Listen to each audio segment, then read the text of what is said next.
ఒక తల్లి తలుచుకుంటే ఏం చేయగలదో ఈ స్టోరీని చూసి తెలుసుకోండి.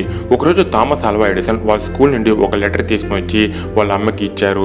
ఎడిసన్కి లెటర్ ఇచ్చిన ఆ టీచర్ ఆ లెటర్ని ఎవరికి ఇవ్వకుండా మీ అమ్మకి మాత్రమే ఇవ్వమని చెప్పారు. ఆ లెటర్ని చదివాక ఎడిసన్ వాళ్ళ అమ్మ తన రూమ్కి వెళ్ళి ఏడుస్తుంది. ఆ లెటర్లో ఏం రాస్తుందంటే, మీ అబ్బాయి చదువుకి పనికిరాడు, మా స్కూల్కి రావడానికి దానికి అర్హతే లేదు, మీరు దయచేసి మీ అబ్బాయిని మీరే చదివించండి.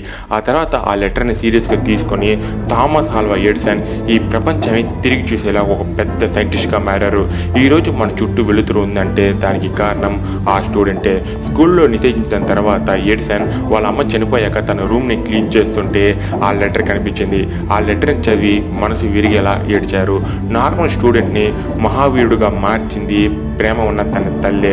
ఒక తల్లి తలుచుకుంటే ఒక యదవను కూడా మహావీరుని చేయగలదు. మీకు ఈ వీడియో నచ్చుంటే కామెంట్లో మీ అమ్మగారి పేరు ఎంటర్ చేయండి.